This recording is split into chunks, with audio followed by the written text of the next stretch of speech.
Welcome to Enlightenment of Change with Connie Whitman of Whitman and Associates. Here's Connie.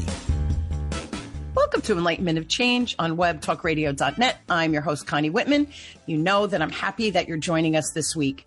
Now, to help you change your perspective on whatever change you're going through, let me rephrase it. Whatever change you're going through in your life, I really, really hope that the show provides, between my guests and I, tips and strategies and ideas that immediately after listening to the show, you can apply to your life or your business or your professional life to help you move the needle with whatever change, whether it's chosen or thrust upon you. But I truly hope that we get or able to help you navigate that change just a little bit more ease and grace.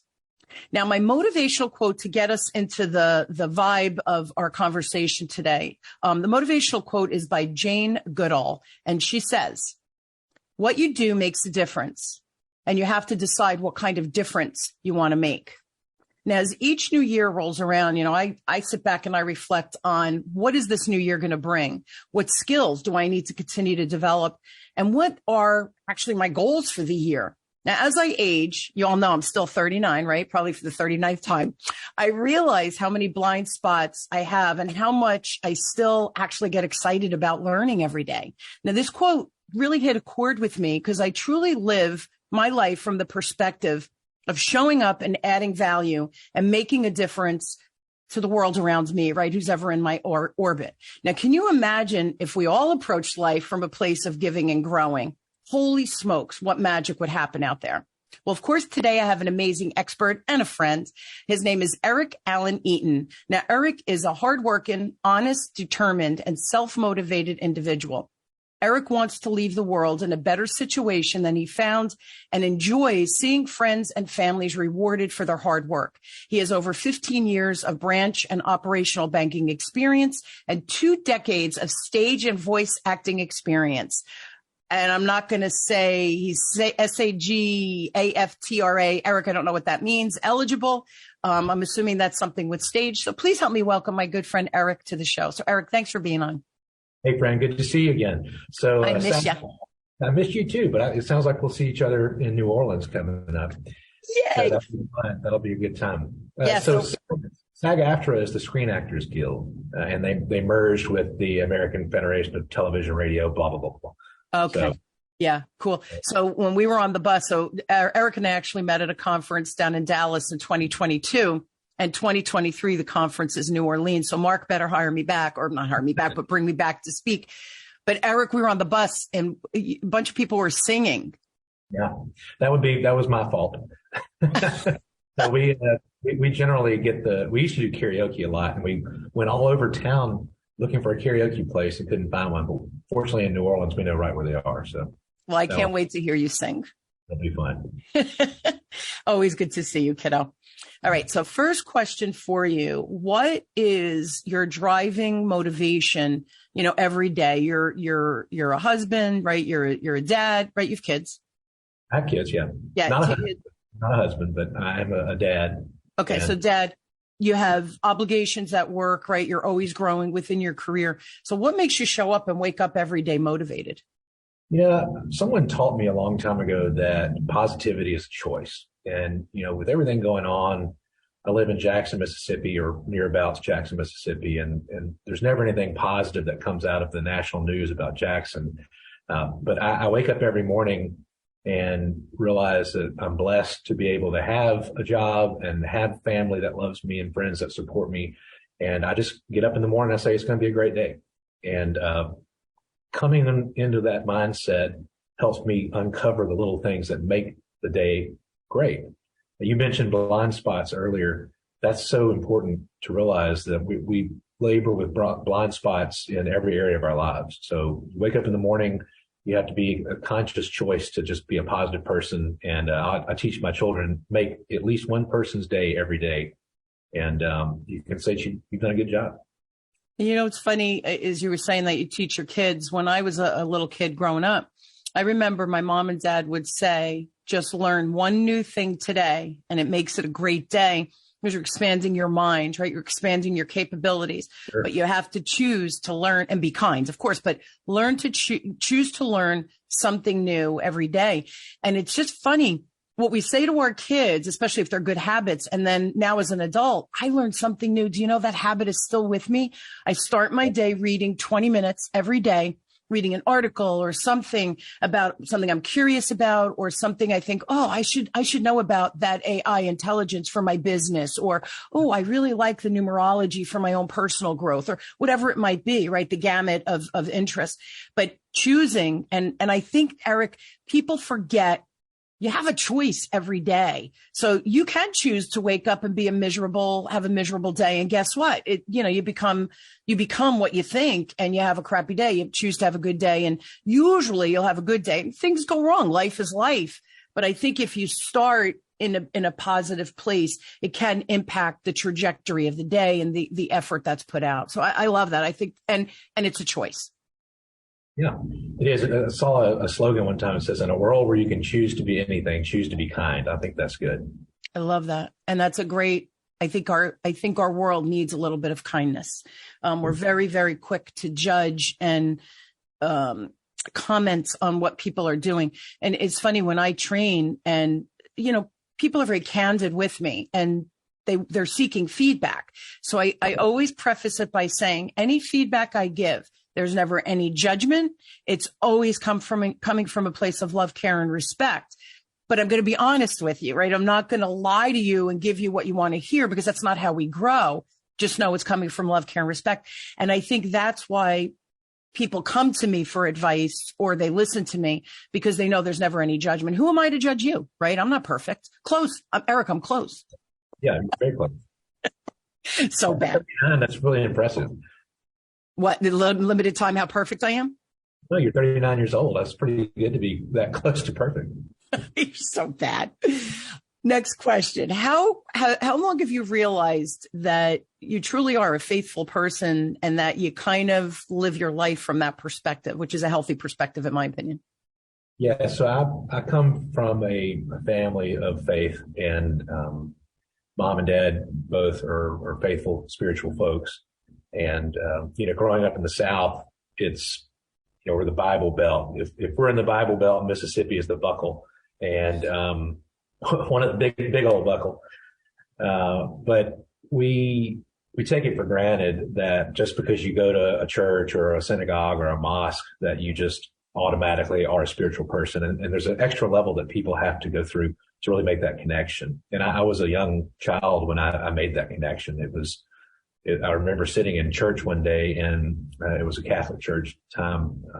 And I just remember it all hit me at one time. And from that moment on, I've talked to God and walked with God, and believed in a higher power, a creator of the universe, all that good stuff. And then from that angle, I can see that everything really is kind of linked, and without getting cosmic or stellar, we all really do share energy with each other. And that's where that positivity comes in. You can walk into a room and just feel that it's a good place or a bad place to be. And there's not an accident there. That's part of the spiritual realm that we all walk in. Yeah. And it is contagious. I remember years ago, it's got to be about 15 years ago, I had a client, and their training room was down in the lower level basement, if you will, but it was an office building. And the head of HR came in, and I clean up. I do not say, well, I did my job. You come and I think it's rude, right? So I cleaned up. I made sure the chairs were pushed in and what have you. And so everybody had left from the class, and the HR director came down, and she looked at me and she said, "What happened in here?" Eric, my heart sank. I said, so I'm thinking they all had to go upstairs past her office to leave. So I said, oh my goodness, did they not like the training? Did they not feel it valuable? She goes, oh no, they all loved you. So I said, what do you mean then? What happened in here? She goes, Connie, I walked into this room. She says, it actually felt like electricity. She said, I feel so good. What did you do? And this was the weird thing. This was the first time this had ever, I'd only been in business about 5 years. So I said to her, what's so funny? I was cleaning up, and I said, I felt like I was walking on a cloud. They were so receptive. They asked so many great questions. They welcomed me. It was so good, but I thought, no, it's just me. I had a good day.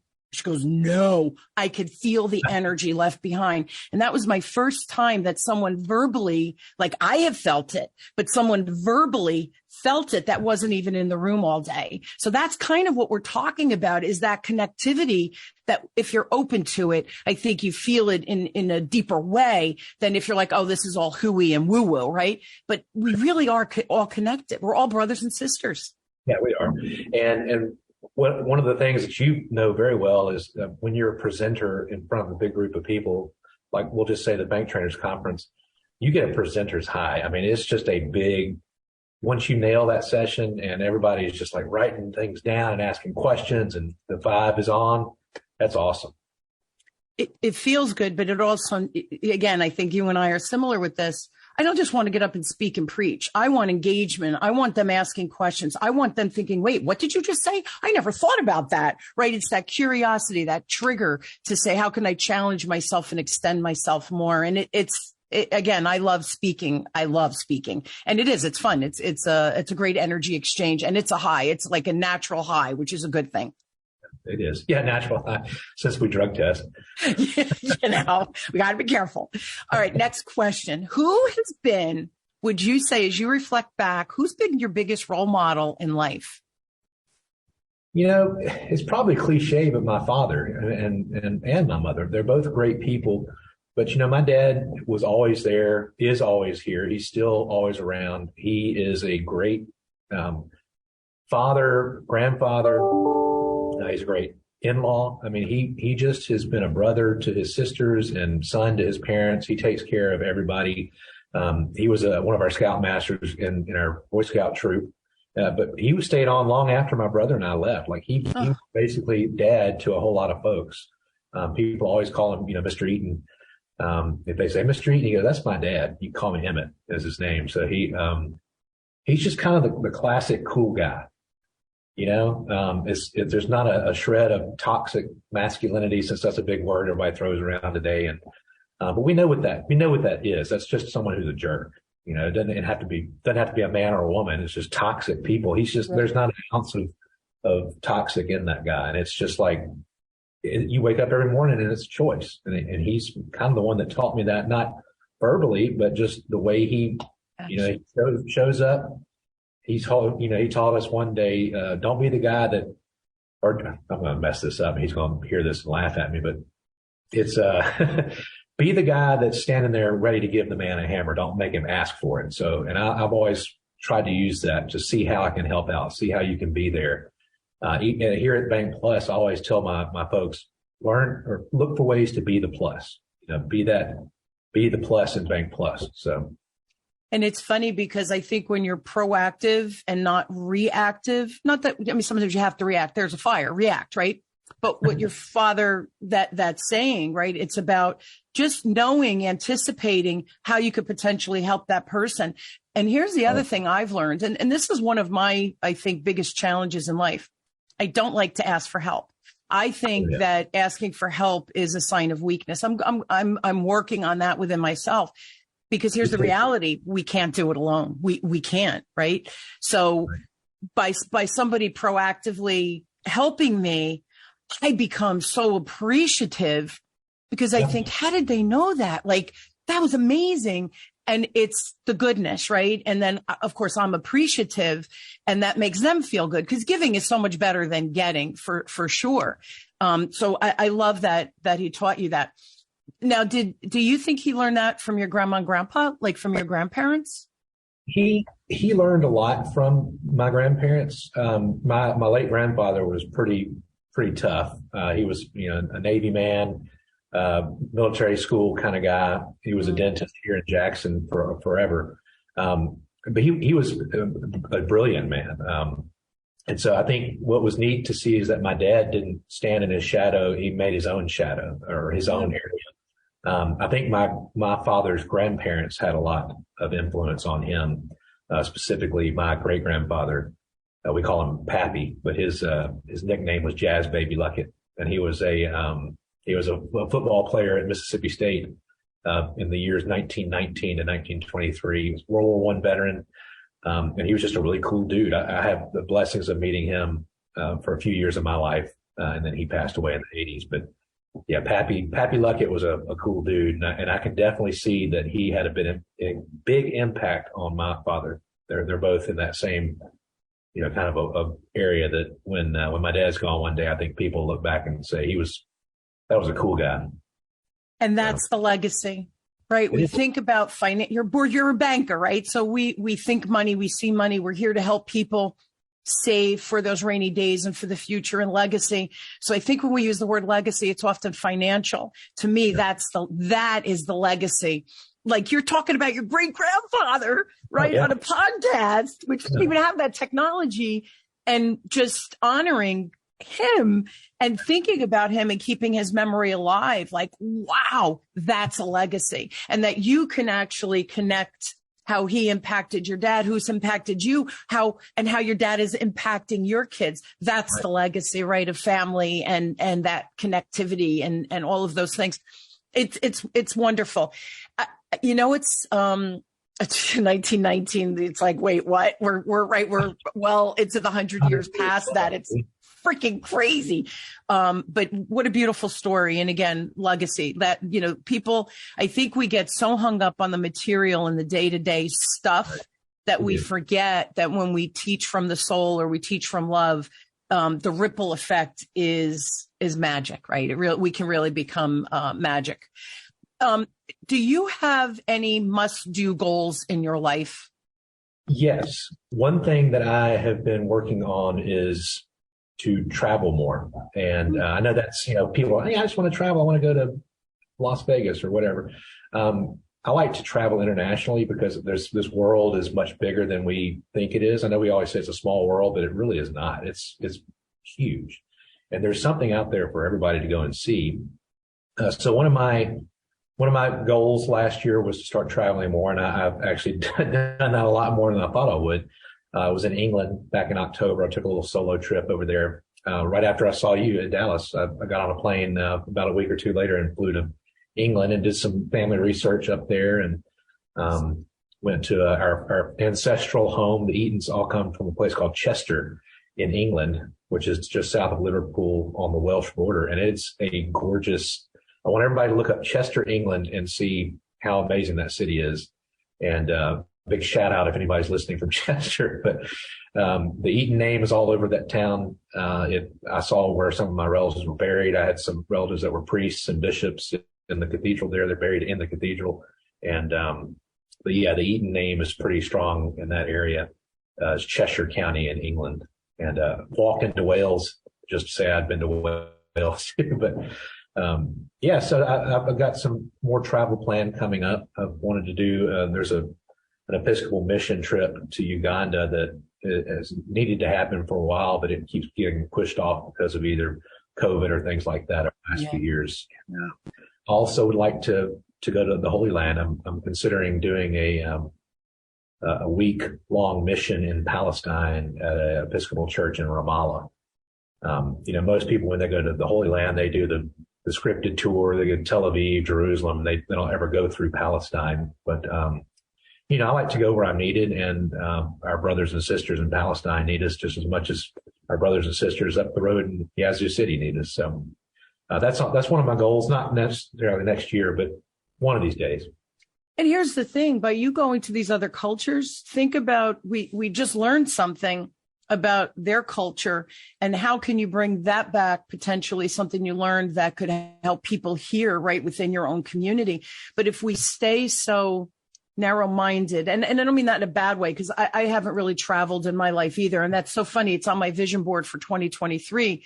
I would love to go to Italy to see where my dad grew up. He's still alive. He's too old to travel.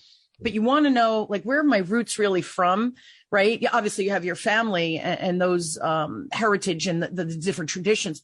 I really want to see where he grew up, the town, and what did he look at every day, that kind of thing, kind of what you did.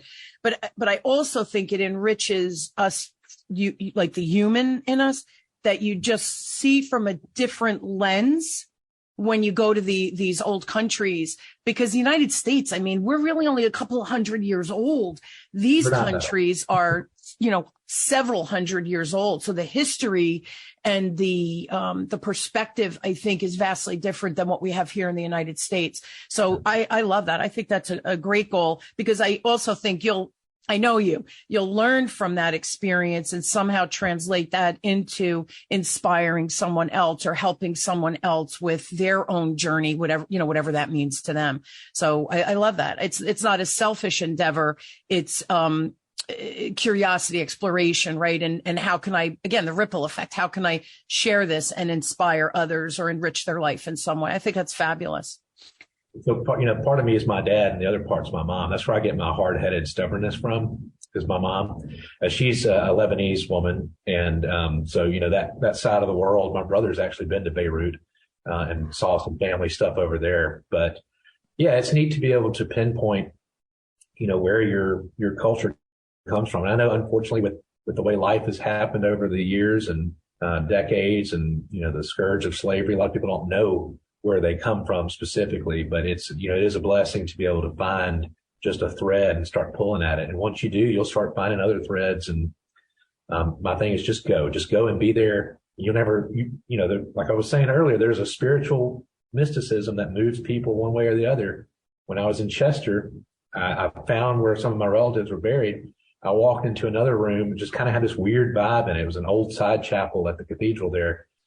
And for some reason I walked over, and I'm going to text you a picture of this when we're done, but yeah, the reason I felt drawn to this old bookcase. This sounds stupid. It was the only thing in the room besides this old cupboard.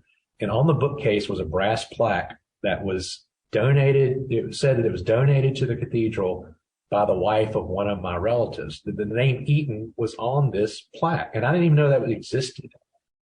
But I was standing in it. The cathedral was started like 900, AD or whatever. And it was just kind of cool. Mine was blown. I just posted that picture all over. I was like, look at this, people, That's what, I didn't mean to interrupt you. I was going to say, and that's why when people say, oh, it's a bunch of hooey, and you think there had to be divine intervention. Of all the places for me to walk into, that's what I would find. It's not like somebody said, oh, make sure you go to the cathedral. You'll see the you had no idea.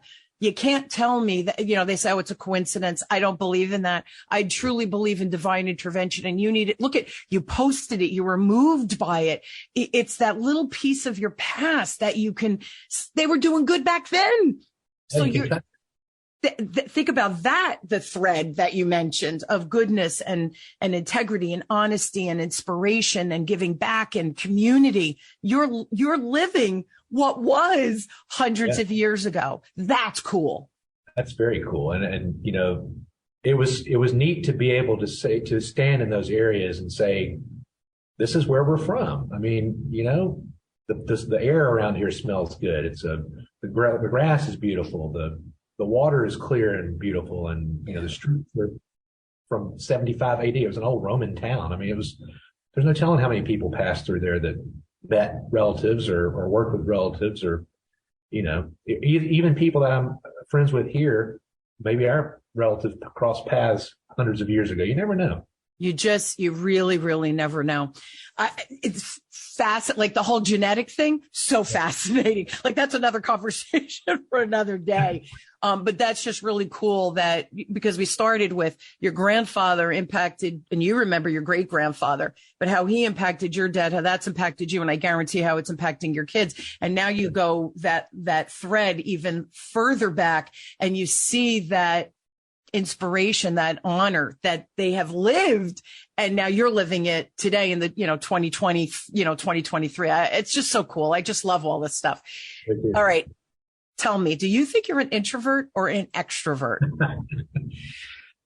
I have wanted to be an introvert most of my life, but it just won't happen. It's impossible.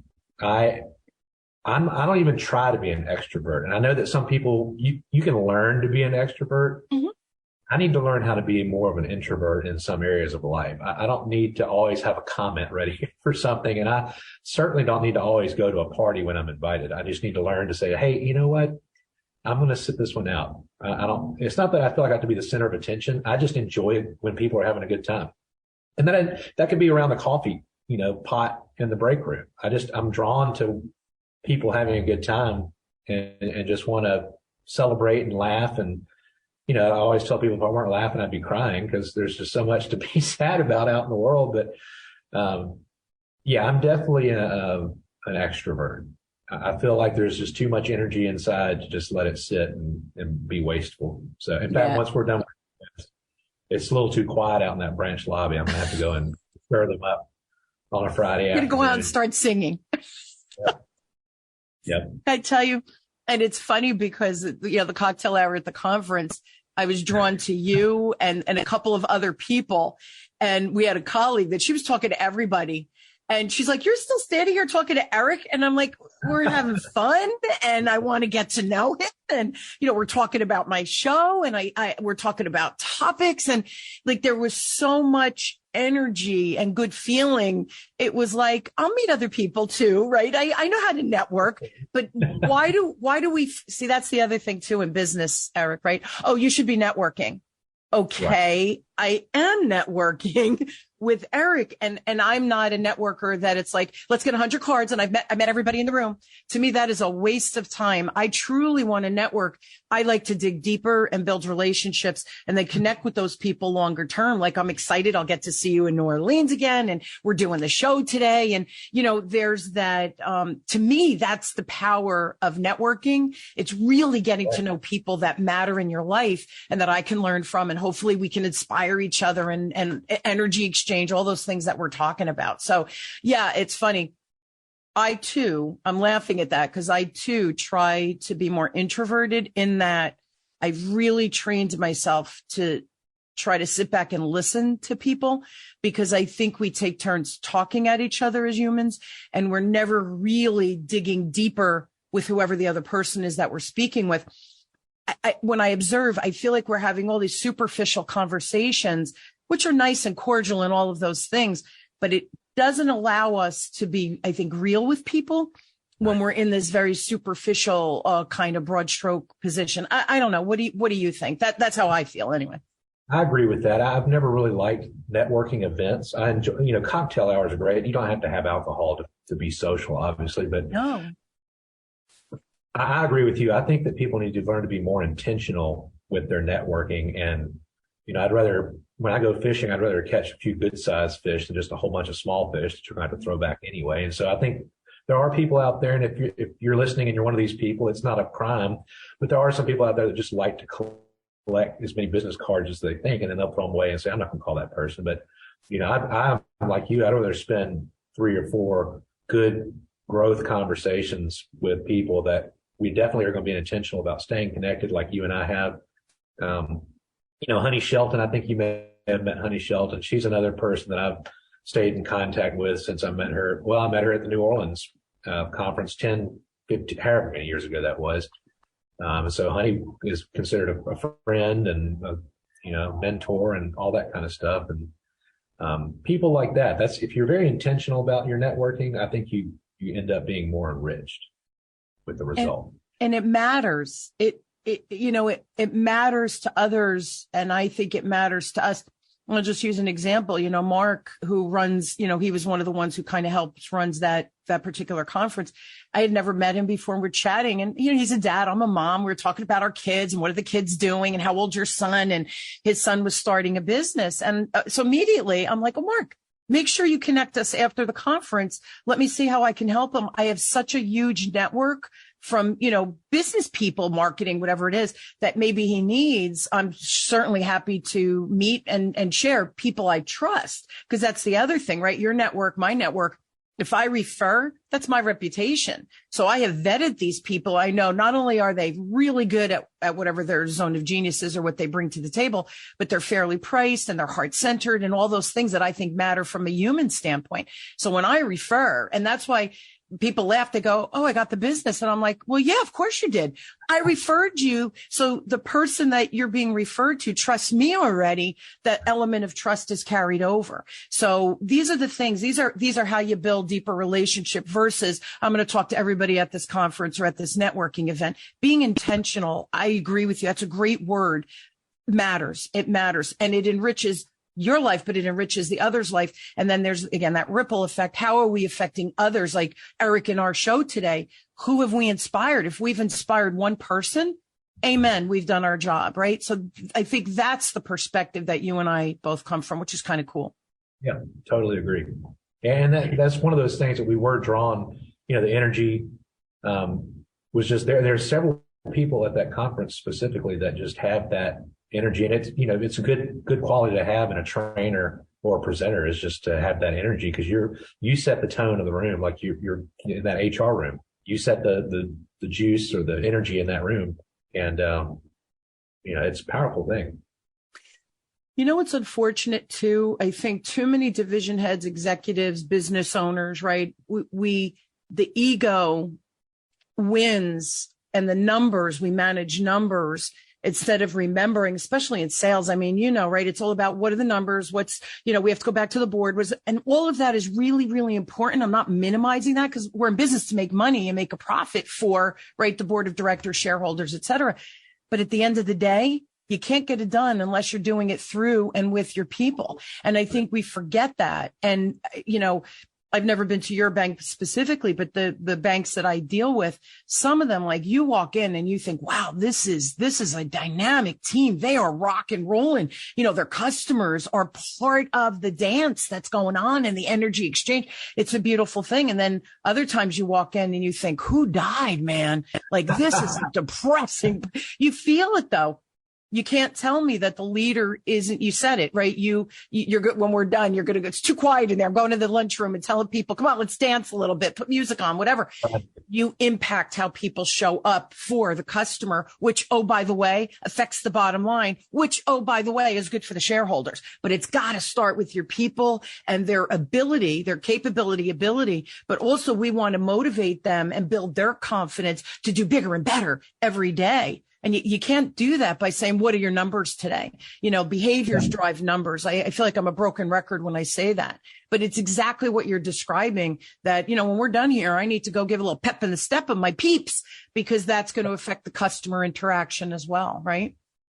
Yeah, that's very well said. I mean, that's the crux of the whole thing, is the behavior drives the numbers. And at Bank Plus, we're I'm not going to like this in a commercial for Bank Plus, but we're very intentional about our culture, very intentional about people feeling a part of our system. We've got values and our vision, but we don't just talk about it. It's something that we live from the top down. Our CEO, Jack Webb, is the kind of guy that will walk into the room and say, we're not going to do this because it's not the right thing to do. If it's going to cost the bank money, well, it's just going to cost the bank money, because we believe in integrity. That's one of our values. And I specifically know that he said that before. So we're not going to do that because this is Bank Plus, and that's not the right thing to do. And that means a lot to me. Well, and I'm sure it means a lot to your people too, right? So they want to show up and work hard because their values and the values of the organization, starting with your CEO all the way down, right, they're in alignment. So that feels good, because we're living our truth too. We're living our truth with our customers. It's all translatable, right, over to those behaviors. It's funny. Wells Fargo had a beautiful value statement. And when they did their whole whatever they did, right, not to throw them under the bus, because I think they've tried to right the ship, which I commend them for. But in their, everybody puts their annual report. And in the beginning, you have your vision and your value and all of that. And theirs was to give back to the community, honor their employees, be fair, blah, blah, blah. So the culture that they had written was good, was clear, and really, really good concept. What the translated to into action was the polar opposite. And it started with, unfortunately, the executive team down, which is tragic. So what you've just described is, yeah, you thought about it. Yeah, we know what the values and the culture we want it to be. But here's how it translates. Right. And it starts with your CEO down. It's commendable. It's a beautiful thing. Doesn't always happen out there. No, it doesn't. And it's kind of sad when it doesn't happen, because it's we spend more than, I think I'm having some connectivity issues here. No, Can you hear me? You're good. Yeah, you're good. Okay. I think that we have, we spend 40 plus hours here every week, way more than we see our own family. And I just think it's so sad. And that's part of my personal mission, is to make sure that people as the bank experience officer, I want people to have a good experience at work. I want people to love working here and love banking here. And it's just money. I mean, at the end of the day, it's like Chick-fil-A. I always say it's just chicken, but you go there for the experience. I want people to come to Bank Plus and say, that's my bank. You know, you may have a better rate across the street, but this is my banker and they're going to take care of me. You know, rates go up and down, but culture and character, you know, that's lasting. And that's so important, Eric, because money is important, right? Our family is important. Health is family and health, I think, are the most important, because if you're not healthy, forget about earning money. But our money is important. So if you have a bank like yours where I trust the person, right, you're my banker. The teller could be my banker, but I know that when I come in, they understand me, they see me, they hear me, and they're going to make those recommendations that are just so perfect for me. I'm going to, every time I have a financial situation or a financial question, well, who am I going to go to? I'm going to go to that person because they always take care of me through integrity, honesty, and all those things. Again, having the values is great. Living and breathing those values is what makes Bank Plus such a great bank and why people come back and refer. And we forget, when we serve bigger, we get referrals coming in. The more you give, the more you get. I've lived my life that in my 61 years on this earth. That is how I lived my life, Eric, and I will continue to live my life. And sometimes, like you said, the CEOs cost us money. It's the right thing to do. Long term, this is going to be the right thing, value related for the bank and et cetera. And then ironically, what ends up happening, a new opportunity comes because of that decision. A new business comes in with $1 bazillion, whatever it is. So when you come from that framework of goodness and honesty, I just think magic happens. And I know people are like, oh, she's so Pollyanna. You got to live your life this way, because if you don't believe it, then you're not going to live it. And that's just the reality, right? That's walking the walk and talking the talk and mixing them together. Yeah. You can't walk and chew gum at the same time, No. but I'm going to try. You're so funny. All right. So everybody, we're out of time. Eric, thank you so much. I love our time together. And I think this is a fruitful, important, and I think you gave some real good examples of those values and culture, you know, and it starts at the CEO and all the things both. But here's the deal. We're one person. So how we live our personal life absolutely impacts how we show up in our professional life. And I think the way you blend you being you and goofy, and I mean that with love, not in a bad way, but like, you know, let's pep it up, let's put some music on, let's dance, whatever it is that you do to energize your folks. That's your professional, right? But it's coming from your heart, which is that personal side. So I love you, my friend. And I'm so truly, truly glad you're in my orbit and that we've met, because I think philosophically we come from the same perspective, which is nice to find people like that. Guys, I'm sorry. So there's other people out there like us. There's not just us too. So, well, we're the two special ones, though. Just remember that we're the two special.